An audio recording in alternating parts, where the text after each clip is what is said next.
Hey everybody, it's Charlie from Daily Motor, and every now and again I have to take a break from the Toyota RAV4s and the Kia K5s and the Hyundai Ioniqs that actually make me money and treat myself to a car like this, the Lamborghini Urus SE. Now, my brother Nathan was in town and I wanted something special that he and I could experience from the new car offerings here in 2026, go out and do some of the fantastic driving roads here in Southern California, but I still needed to be able to take my daughter into daycare and take my family around when we wanted to go to outings. So there are not too many other cars on the market that fit the bill as well for all of that as the Lamborghini Urus. Now this is an interesting car because it's very easy for someone who is not in the 1% of the 1% tax brackets to imagine what a Lamborghini Revuelto or a Temerario or Aventador, Huracan or something like that. It's easy to imagine what it would be like. Wow, this car is very loud, it's very fast, it's going to feel amazing. But it's harder to envision and sort of imagine what life is like in a 5-seater Lamborghini that shares a platform with other corporate cousins that cost a whole lot less. So this review is going to serve sort of two purposes. One, maybe you actually are a prospective buyer of this car. Maybe you have more means than any of us could imagine, and you legitimately are looking for a daily driver that can go 0 to 60 in 3.5 seconds, but can also travel fully on electrons and be comfortable for you and multiple people in the car. But more likely than not, you're somebody watching this from an entertainment perspective, and you just want to know, what is this car really like to experience here in the real world? So I'm going to do my best to cater to both of those in this review. We're going to go through and do my 10 pros and cons that I was able to come up with for this car. And then we've got a section of canyon driving roads up in Malibu from Nathan and I earlier this week when we went and enjoyed this car to its fullest. But for those of you who want a quick overview, this is a 2025 Urus, which is essentially the same as what you're getting for 2026 model year. The main difference being, for 2026, they dropped the base S and the top Performante options. Now, those were both gasoline-only offerings for the Urus. Now, for 2026, you only get this SE, which is the plug-in hybrid. We've got a fairly large, I think it's about 21 kilowatt-hour battery pack on top of electric motors that are plugged in to the transmission. So it's kind of engine and an electric motor and then transmission, so you still shift even in electric mode there. And then you've got the glorious twin turbocharged 4-liter V8 that we know and love from a number of products throughout the new car market. They will be coming out with a Performante here sometime soon for this facelifted model, but this is what we get. And the SE looks a little bit different than the first generation of Urus. It's a little bit more squinted, a little bit different grille, different rear diffuser, different interior as well. But it's hard to argue that this doesn't have a statement. Anyone who sees it knows exactly what it is, and they are impressed, especially in this beautiful $20,000 shiny metallic orange paint job. It's got this gorgeous sparkle to it in the sunshine. It's really a cool spec. I've really appreciated how they've built this one out. The way you're seeing it here, about $370,000. What else do you need to know? It's got the 21 speaker optional Bang & Olufsen sound system in there. We've got not only a dedicated review of that, but a members only sound test as well if you'd like to experience more. No sort of fuel economy test with this Lambo. I just can't imagine it's fully relevant, and also I want to keep miles off of it for Lamborghini. So let's dive right in on to my pros and cons. The first pro being the colors and striking design of this car.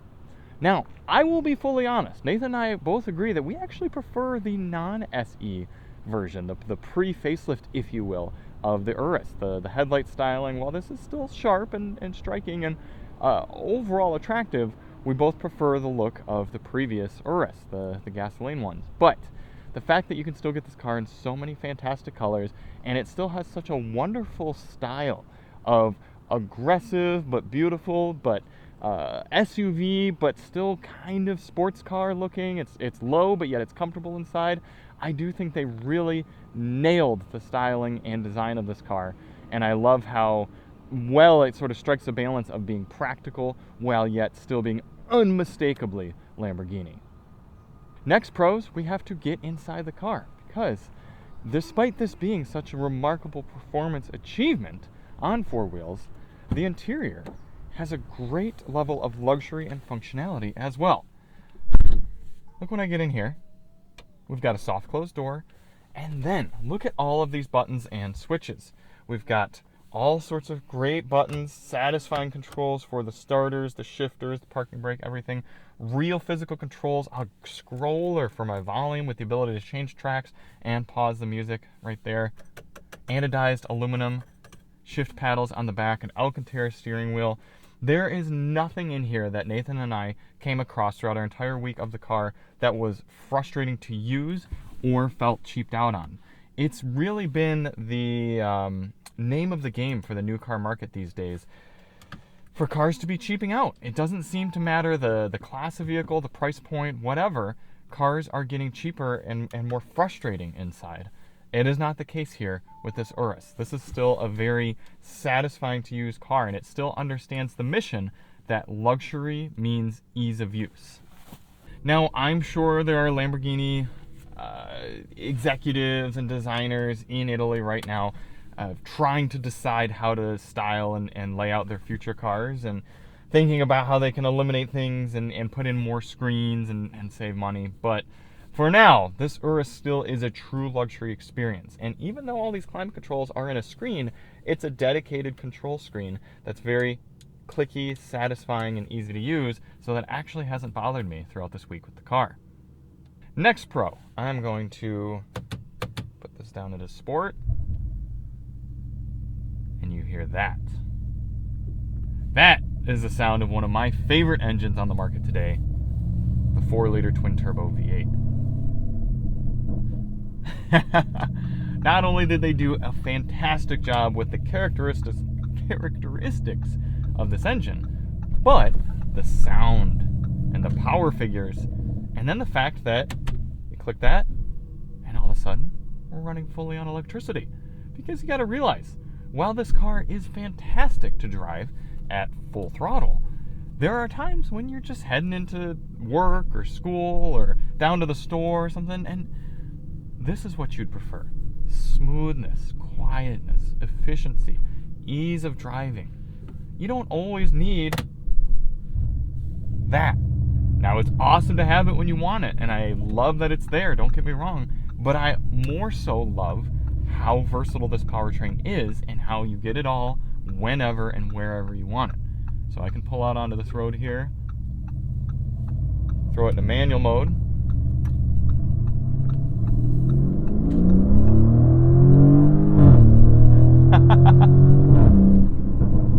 and I get that, and then I go right here,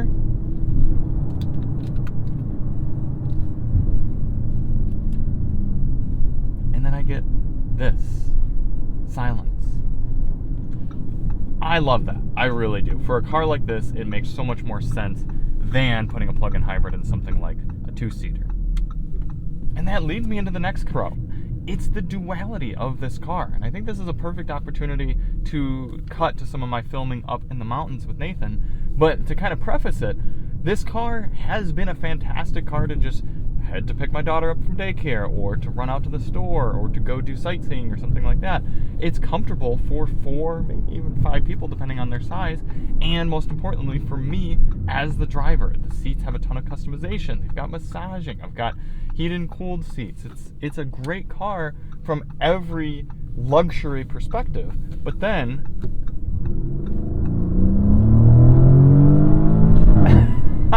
I get that too. And it's virtually no compromise. It's fantastic.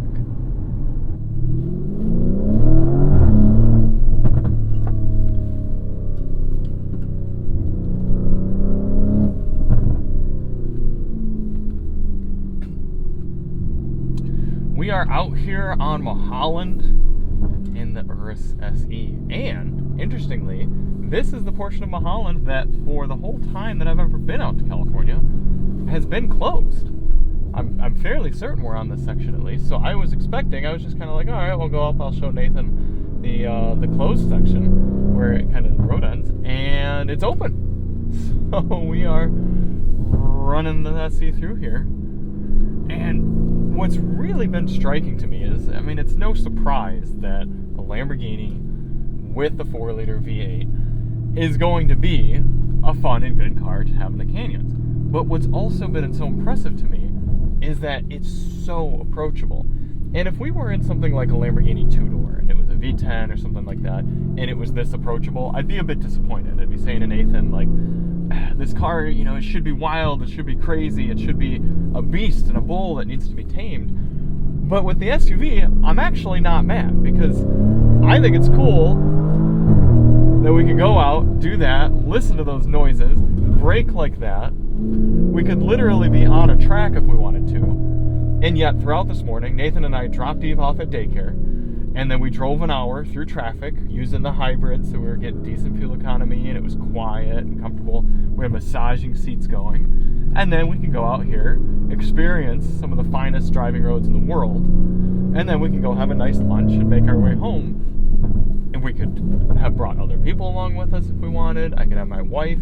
I mean, heck, I could throw my wife in the driver's seat of this Lambo and say, hey, honey, go drive these spirited roads. And I'm not expecting that she would do them as quickly, but I feel that she could do them. And it's just kind of cool. Not only that, but Nathan and I bumped up our bolsters a little bit. I've still been comfortable in the seat. How about you? Yeah, I've been totally comfortable. Yeah. And I was also kind of saying to him that as cool as it would be to be out here to Revuelto or something like that, it is kind of nice. I mean, we're on this section of road that hasn't been being used all that much recently and everything. And I know that if there's a decent-sized rock or a broken piece of asphalt or something like that that we come around a corner and get to, this car is actually going to be able to go over it and take it quite a lot better than one of those low-slung Lamborghinis. So I'm not saying that the Urus is a replacement for a Revuelto or a Temerario or an Aventador or anything like that. But I do think that Lambo actually struck a really nice balance with this car of having the usability of an SUV and just the right amount of bonkersness, but with approachability that it needed to be a Lambo. Because, or else, you know, what's the point of buying something like this? Just looks? It's a lot more than just looks.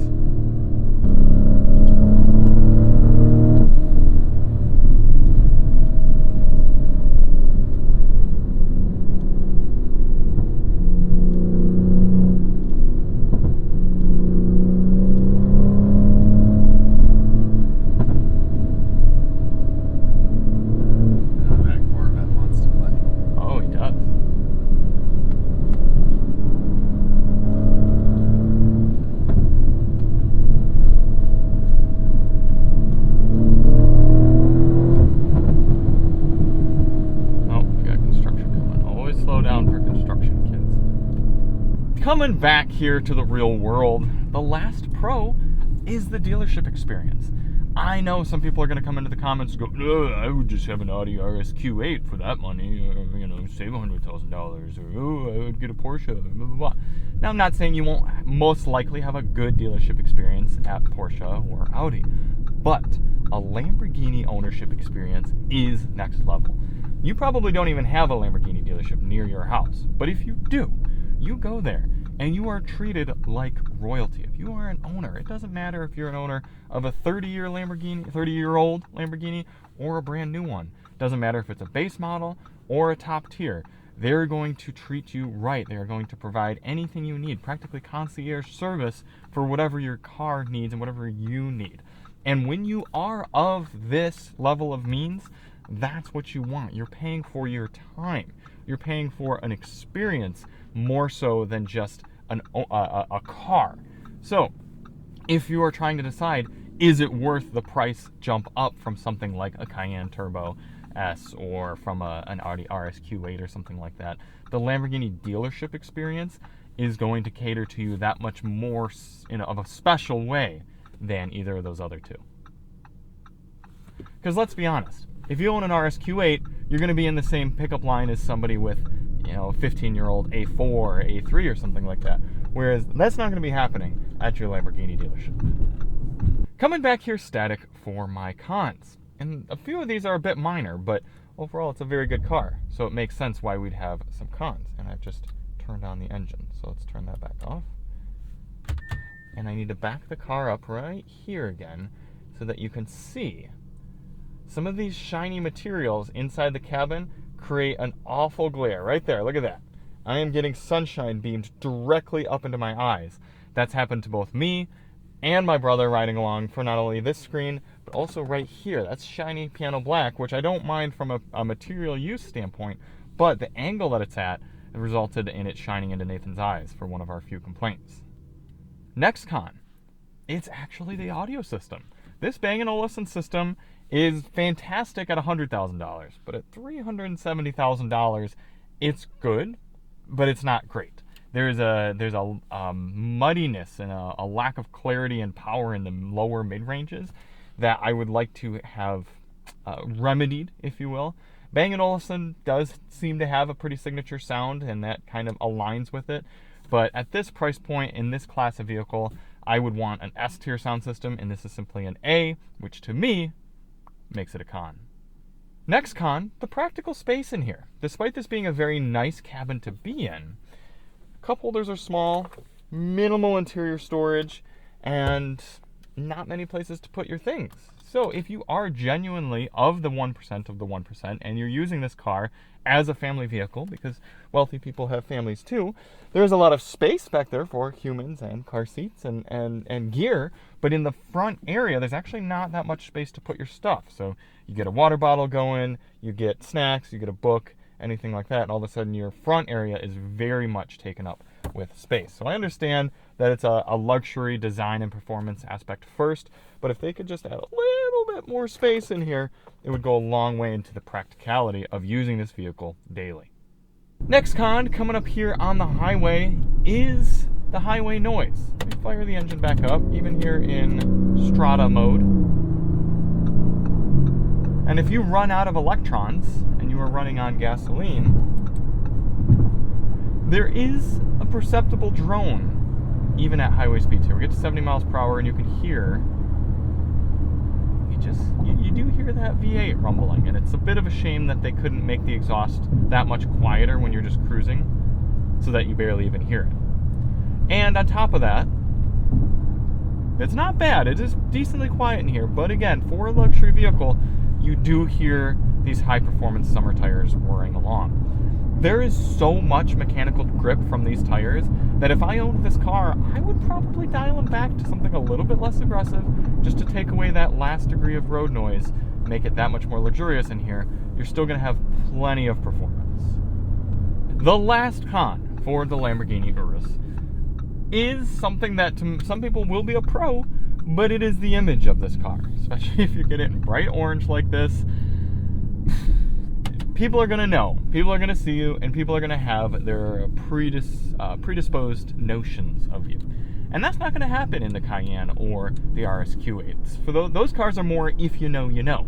And I think there's an ethos these days in modern culture, especially for younger type of shoppers who maybe can't afford a car like this, where they think to themselves, I would rather fly under the radar. They would rather be in a sleeper. They would rather kind of feel like they're getting a good deal on a car like this. And for those type of people, yeah, you're not going to want to be in a car that's literally look at me. I mean, Lamborghinis are some of the best cars on the road for look at me, look at what I've got, look at what I've done in order to get here and have this car.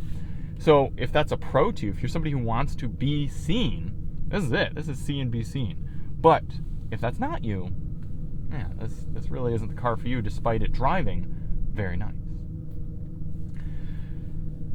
So, wrapping up my thoughts here on the Lamborghini Urus, particularly this SE model. I am so impressed by this car. And it's not a surprise to be impressed by its performance. It would be goofy for me to come in here in this video and go, wow, this car handles so great, it's so fast. Yeah, of course it does. Have you noticed that I haven't even bothered to tell you all that this has over 700 horsepower and 700 pound-feet of torque? Power figures don't matter these days. In the world of electric vehicles and modern internal combustion engines, the power figure doesn't matter because you're dealing with weight, you're dealing with drivetrain, you're dealing with tires, all these other aspects of a car. But what does impress me the most of this vehicle is how well Lamborghini has balanced the performance with the luxury and the comfort and the drivability of this car. Because you get into a Vuelto or you get into a Temerario or any of their supercars, you never forget that you're in a Lamborghini. You never forget that you're in a purpose-built performance machine. However, what's impressive with this car is that you actually do forget sometimes that you're in such a performance-capable car.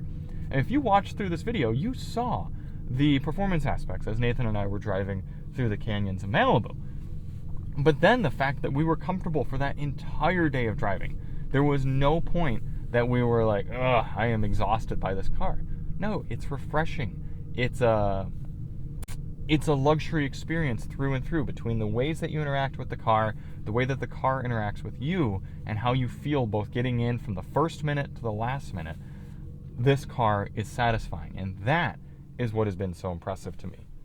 This is a very, very well executed car, and I think it would be very plausible for me to get in here and go, oh, yeah, it's a cool car, but it's a silly car. No, this is a very, very well done product. And with that, we need to put it on both the Daily Motor Leaderboard and the Charlie Leaderboard. Current leaders on the Daily Motor Leaderboard: Kia K4, Tesla Model 3, and Toyota Sienna.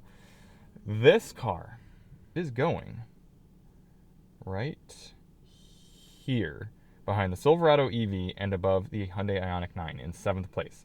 And that is because, let me bring this a little larger for y'all so you can see. Right here in my list, essentially everything with, including and above the Urus, I feel are just about the best in their category. Kia K4, best compact. Tesla Model 3, best compact-ish kind of electric vehicle. Toyota Sienna, best minivan. Lexus RX, best mid-size luxury car. Chevy Bolt, best economy car. And Chevy Silverado EV, best electric truck. Lamborghini Urus is the best luxury vehicle that I've driven. And probably one of the top, I wouldn't say top performance vehicles, but through and through, this is a car that you buy if you are in the luxury car category. If you are, money is no object, and I want the best. This is quite possibly the best car that can carry you and family members and then go and do track driving or performance driving on the weekend. It really is that cool. And I almost forgot, we need to put it on the Charlie ranking as well. Let's see. From my favorite cars of the year, this one is going 4th place. Is it really behind a Bolt? No, it is not actually. It's in 3rd place. I love the Silverado EV for how well it fit my lifestyle. I love the Tesla Model 3 for how impressive it was. And the Lamborghini Urus, 3rd place, right there. So thank you all so much for watching. If you do want to see more on the Urus SE, check the link below for our sound system test and the no talking drives over on Winding Road. And we will see you on the next one. I'm Charlie from Daily Motor, and as always, drive on.